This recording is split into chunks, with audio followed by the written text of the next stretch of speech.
All right. Will Lamar Reginald Jackson the third, I made up his middle name in his third part, will Lamar Jackson get traded? I am 50-50 on this, but I'm going to say no. Why would he get traded? You just franchise him. Well, that's what I'm going to say. I'm going to say, 50%? but my answer here is no, because I think you franchise him. So there's at least one more season. And if you take the entire next year and you cannot hammer out a long-term deal, then you're just not meant to be. And also, this following season is once again Lamar betting on himself, because if he's on a 1-year deal and they get to the playoffs, then he's just going to be making more money. And the thing is that if you franchise tag him, and this is the downside for the Ravens, you have your price right now. Whether maybe he wants Deshaun Watson money, or and the Ravens are offering market value, which aren't the same because Watson has all that guaranteed money. But if you let Joe Burrow and Justin Herbert sign contracts, Lamar's money only goes up. He's only going to want more than them. So, if you don't get the deal done this year, it's tough to see the deal get done. So, yeah, I think he'll play at least one more year in Baltimore. All right, let me make sure I have the math right. The franchise tag for quarterbacks is $32.4 million. Does that sound right? That sounds low. There's an exclusive franchise tag and there's a non-exclusive. So maybe you have the info set salary cap. I'm just looking at something that Florio talked about back a few weeks ago. So let me double check. 32.4. So that's what it is. That's a bargain if you're the Ravens. Lamar doesn't want that. And if you franchise him 2 years in a row, it's 120% of the previous franchise tag. I believe that's right. And if it's 120% of their salary the year before, that means the second year franchise is only $38.4 million, which is also a bargain from the Ravens' perspective.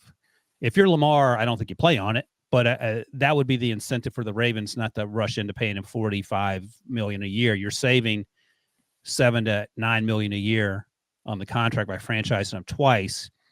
And maybe you're game. I mean, first of all, you don't want to make him angry. So, but also, if you're the Ravens, can you imagine like going to that deal with Lamar saying like, man, you want $49 million a year? We can literally just tag you and save $17 million. Like, why would we convince us why we should do otherwise? Convince us why they should sign him to a long-term deal? No, if you're the Ravens and Lamar wants a $50 million a year deal with all of it guaranteed, and he's not, oh, right, yeah. He won't negotiate on that because he wants the Deshaun Watson deal. And you're the Ravens, you're like, well, okay, or we can just give you $32 million for 1 year since you're not going to, listen to our negotiations. He just doesn't have as much leverage as I think he feels like he has. I don't know. Quarterback's really the only position where you do have leverage in the NFL. What's plan B? That's what I always say. Whether you fire a coach or you're going to get rid of your quarterback who won the MVP, what's plan B? I guess the season with Tyler Huntley. Yeah, boy. Well, then that's my team to miss the playoffs if that's the direction we're going. I don't know what your plan B is. And so that's an interesting situation. Hey, okay. They almost beat the Bengals in the wild card round with Tyler Huntley. Okay. Anyway. All right. So let's say Lamar gets traded. Lamar and the Vegas have been mentioned as a possible marriage in the future. That's not Josh McDaniel's style, number one. Jonathan Jones tweeted out on February 16th, which is the day we're doing this podcast. Per sources, it's my understanding that the Ravens did not fully integrate Lamar into the hiring process for the new offensive coordinator. And I mentioned they hired Todd Monken. You would imagine they asked questions about Todd Monken. It's not like the Raiders are the Colts or the modern day Colts in terms of haphazardly hiring people. So I would imagine there's a lot of talk about how does Lamar and Todd's offense work in concert. All that said, what's the best landing spot for Lamar in your mind? The Buccaneers need a quarterback. The Vegas needs a quarterback. Carolina, maybe they're tired of going down the free agent / trade route. I mean, who has the talent to, because you need the Ravens built their offense around Lamar Jackson. So what other team has kind of the personnel to build something similar? I would say the Falcons seem like the best. I was just thinking that. Go ahead. Well, I mean, we saw what they did. Arthur Smith was so creative with the talent he had to work with last year, and their rushing attack, I think, surprised everyone. I don't think anyone thought that's what they were going to do. They ran the ball pretty well, and even though they only won 7 games, I'd say they still exceeded expectations. You throw Lamar in there, and man, that makes that offense a lot more fun. It was already way more fun to watch than I thought it was going to be. And there's not a lot of landing spots. I mean, Houston has 2 first-round picks. You're not trading 2 first-round picks. Would you trade the 12th overall pick if you're the Texans to the Ravens for Lamar? No. Really? No. How come? I just don't think he's a good fit for the Texans. Well, they have a new coach. They have a new offensive coordinator, Bobby Slowick from 49ers, where they were running the Trey Lance offense. What about the Titans with Derrick Henry and Lamar? I like that. They still have offensive line issues, and they give up their first round pick, which is pick number. They had the 11th pick. Good Lord. How did that happen? Because they lost to Jacksonville. So they have the 11th pick. You need to fix the offensive line. I'm going to make notes of these and ask these questions to Rick Spielman on the With the First Pick podcast. So check that out because he's smarter than Breech. I'm not sure if he's smarter than me, so he may have some insight. Well, what do you think about Shane Steichen saying, hey, I had Jalen this past season in Philly. Mm-hmm. Why don't I trade for him, bring him to Indy, and I can run something similar? Okay. So would you trade the 4th overall pick for Lamar, or would you just draft C.J. Stroud, for example, if he's there? Probably draft. I'd rather not pay a guy $50 million per year. I don't know what their cap situation is. We'll have to look at that. But it feels like, but you know what you have on Lamar, and that division stinks. Right. And Steichen has experience, in much the same way that Bobby Sloak had experience. Yeah, but I'm not giving up the 4th overall pick for Lamar. I'd give up. What about a future first and a bunch of maybe a future first, because I think that if I can succeed with him, then, that's going to be a lower first round pick. Billy makes the obvious point that Lamar is an MVP Breech. From 3 years ago. Yeah. And he has gotten progressively worse since then, and he's been battling injuries. So those would be my concerns. I don't know if he's gotten progressively worse, but he has battled injuries. Well, he has regressed. Okay. He has not played as well as he did in 2019, and the last 2 seasons he's missed games due to injuries. All right, fair enough. Well, that'll be something to watch unfold. It boggles my mind to think that the Ravens would move on from him, but stranger things have happened, mostly all last offseason. Russ got traded. Devontae Adams got traded. It's a bunch of crazy stuff. All right. Here's one that someone was clearly... Wait, if Lamar Jackson gets traded, does that mean Joe Burrow's the longest tenured starting quarterback in that division? He is, and he's still 8 years younger than Kenny Pickett. That's crazy. Yeah, that's true. Man, Kenny Pickett's coming. All right. Here's one of the craziest questions you'll be asked this offseason. And Billy, I'll be praying for you, my man. Can Daniel Jones get the Giants to the Super Bowl? This is Billy just wanting us to shut down another NFC East team that's saying no one can compete with the Philadelphia Eagles. You know what my feeling is about Daniel Jones? If the Giants keep him, that's fine. Brian Daboll worked miracles, worked wonders with him this year, made him look like a good quarterback. And I think another year in Daboll's system will do wonders for Jones. I think he could be even better next year. But to me, he's got that Andy Dalton, Kirk Cousins ceiling. So disrespectful. And that ceiling is that you're not winning a Super Bowl with him. Like, he can get you the playoffs. You might even win a playoff game. But I just don't see them winning a Super Bowl with Daniel Jones. I think Brian Daboll's the best thing to happen to Daniel Jones, and that's no grand proclamation, but I like him a lot more. And he was one of those guys. Prisco said this at the time during the 2019 draft, that NFL teams like him a lot more than NFL draft media, and that was the case. Same thing with Mac Jones a few years ago when I was driving the McCorkle-Jones train, and that'll be the case this year with Will Levis out of Kentucky. But I think the takeaway for me is, and again, incredibly obvious, the landing spot, the system you're in is so important. Brock Purdy's an example, of course. Josh Allen is an example. He had Brian Daboll. And I think that Brian Daboll was a professional lifesaver for Daniel Jones. Saquon to a lesser degree. I think Saquon was just healthy. But what he got out of that team, Brian Daboll, with basically the same personnel, and trading Kadarius Toney and having Wan'Dale Robinson get hurt early in the season and lost for the year is pretty remarkable. I'm glad he won Coach of the Year. That said, your point is I'm trying to think. I think he's closer to Kirk Cousins than Andy Dalton, but the overall takeaway, you ain't winning the Super Bowl with either one of those guys. And there are very few quarterbacks you're winning the Super Bowl with anyway. I saw a stat somewhere, Breech, that only 4 active quarterbacks have won Super Bowls. And that's with Tom Brady out, that sounds right. Yeah, so obviously our guy Patrick Mahomes, I don't even know who else is on the list. Who else is on the Super Bowl? Russell Wilson. Oh, Russ, Aaron Rodgers, he's still technically in the league. And maybe I almost said Matt Ryan, and there's somebody else that I'm missing, I think. But I don't know if that list includes, because does Jimmy Garoppolo count, or is this starting quarterbacks only? Well, he's a free agent now, but he's going to be playing Jacoby Brissett, all those Patriots quarterbacks that played with Tommy Brady. No, I think you had to start the Super Bowl. Okay. So Matthew Stafford, Jimmy Garoppolo, maybe if you're counting non-free agents. Technically, but it's a short list is my point. So Daniel Jones would have a tall hill to climb. That said, I think they make the playoffs over the Cowboys as we sit here on February 16th. Doggy. Let me ask you this. Let's think of a neutral team. Okay. What's a neutral team? It's middle of the road. What about Titans. The Titans' offensive line stinks. Let's go with the Packers. So if you're the Packers, would you rather have Daniel Jones or Dak Prescott? Are we talking about Dak The coming back one from that the thumb the one injury, we or saw in January. The same guys. January Daniel, January Dak. who's the coach of my? Everything else Midland? stays the same. I would say Dak. The thing that you hesitated is what's troubling. So that's why I think Daniel Jones, he's on the up, and I'm concerned about. I want to see what happens in a post Kellen Moore world. I don't know if Kellen Moore was the end all be all. He's with the Chargers down Herbert, so we'll get a sense of that. But they have a new offensive coordinator, and Mike McCarthy's still there. All right, another quarterback, and right now he's the belle of the ball, as they say. Breech. Derek Carr got released because he refused to be traded. Had a no trade clause. Can go wherever he wants. The Saints are a popular destination. The Giants are a popular destination.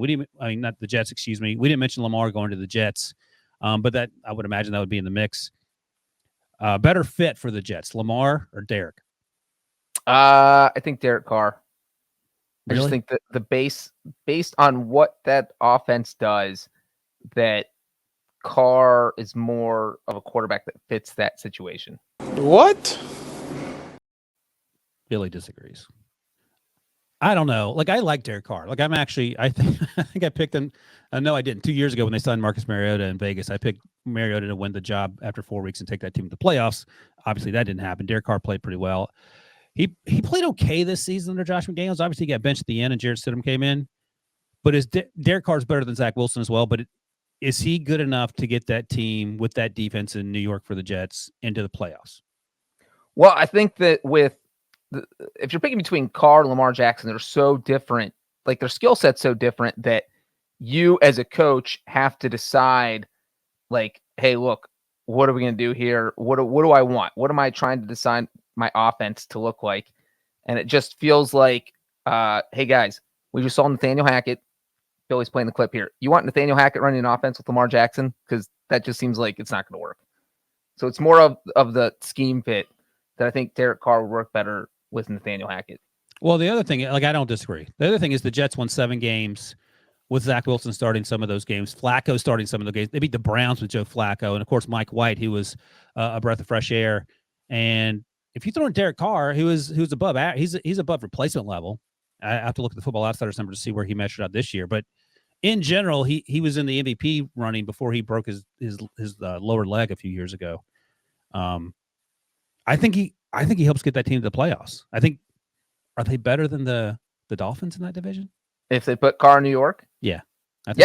Look, if I'm Derek Carr, I'm having my representatives call up 2 teams. I am saying either get me on the Jets or get me on the Carolina Panthers. Oh, wait, what about the Saints or the Bucks? I just think the Panthers are a team that feels more like they're a quarterback away from winning the NFC South than the other two. So, like, and their coaching staff is actually legit. Like, they have, right. I mean, Frank Reich, you give him a quarterback, and so if you put Derek Carr on the Panthers, I think they could win 10 games. I don't think the Bucks with Derek Carr are as good as the Panthers with Derek Carr. And I don't think the Saints with Derek Carr are as good as the Panthers with Derek Carr. So I just think if I'm picking an NFC South team and I'm Derek Carr, that Carolina will be on the top of my list. Not only that, do you know who they hired the other day? Who?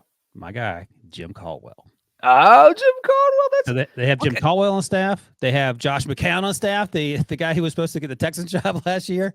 They have Dom Capers. They literally have 3 former NFL head. It's like David Tepper was so burnt out on Matt Rule, a guy who had no NFL experience. He's like, we're just going to hire every NFL head coach and get them on the staff. And I don't care how much it costs.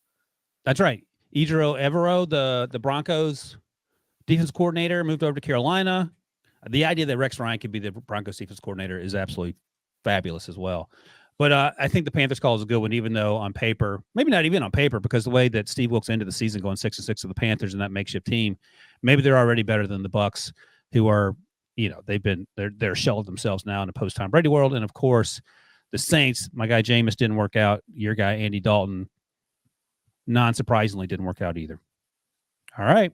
What's that supposed to mean? Not surprisingly. Not to me. You were shocked. He had 0 talent. Michael Thomas was injured the whole year. He didn't get any help.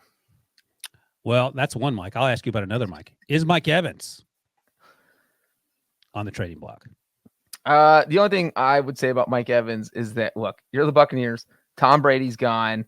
I feel like you need to be in rebuild mode. And if you think you can dump Mike Evans, who has like a $23 million cap hit, and you think you can trade that away and save some money and get some compensation in return, then I would do it. Yeah, he only has 1 year left on his current deal. He's only 22. He won't be 30 until next season. He was drafted, I think he was in the 2014 draft. I think because he played with Johnny Football, but still one of the best players in the NFL. I had heard that Tom Brady liked throwing the ball, trusted Chris Godwin more than Mike Evans. So Mike Evans still made a ton of plays, but it does feel like this team is in rebuild mode, whether they want to admit it or not. I mean, trying to think, like, I don't even know where he might end up and what you're willing to give up for him. Well, I mean, anywhere in like like Bills and Patriots, I think could both be interested. Get a proven wide receiver. Yeah, that's the thing. I don't know what the Buccaneers asking price would be, but it can't be super high. The Bears, I mean, they traded for Chase Claypool, but I would imagine you want to add some more weapons. Does Mike Evans want to play in cold weather? He went to Texas A&M. The answer is probably no. Let's see. Who else is there? The Seahawks don't need wide receivers. The Rams potentially. We heard Billy mentioned D-Hop earlier. I don't know. The New York Football Giants. Giants are definitely a landing spot. Maybe the big market there might be interesting to Mike Evans, even though it's cold there. We got Billy mentioned the Chargers because Keenan Allen might be gone. And Billy put one more silly thing here on the end of the rundown. They'll take a quick break. But Tanu from Dak, if you're the Cowboys, I mean, I think the answer is no, because my follow-up is always... vitriol from Billy on NFC East teams is amazing. And the final one is, should Jalen Hurts already be in the Hall of Fame? I will say, though, do you think, and look, this is not saying that Dak Prescott is the same talent as Andy Dalton or Kirk Cousins. I think he's better than both of those guys. But does he have the same ceiling? Or can the Cowboys win a Super Bowl with him, Ryan? Dak? No. Yeah. I think the Giants are more likely to win a Super Bowl with the personnel around Daniel Jones and the coaching than Dak. Well, so if you can't win a Super Bowl with your quarterback, do you cut ties at some point? Well, common sense says yes, but Jerry Jones feels differently, it seems, about Dak.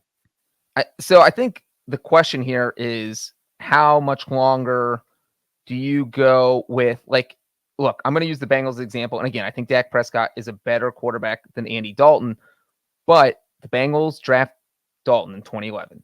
The Bengals go to make 5 straight playoff appearances, but they eventually got to a point where they said, Dalton's not getting us to the next level. We got to move on, even though they had gone to 5 straight playoff appearances. So now you have the Cowboys, where Dak has been the starter for 7 seasons now. They've gone to the playoffs 4 times, but they've never made it past the divisional round. So do you get to a point where you say, all right, it's time to see if there's something better out there? Yeah, I'm not going to push back on that, but I don't know. What's plan B? Number one, Cowboys have the 26th pick. And, Jerry's been known to fall in love as well. We talk about Tepper and Irsay willing to wheel and deal for a quarterback. I would imagine that Jerry would be too. But, I mean, okay. Well, I think one thing, though, is that his contract only runs through 2024. So maybe that's he'll probably be looking for extension after the upcoming season 2023, but you're like, let's let this one run out. If he doesn't get you to the conference title game in 2023, that's when you say, you know what, let's work. We'll go through this entire contract. We'll let him play it out and we'll see what happens. What if the Ravens want to trade Lamar for Dak straight up? Straight up. I think I probably do it if I'm the Cowboys. I would 100% do it. Both teams. I don't think that's, oh man, that would be insane.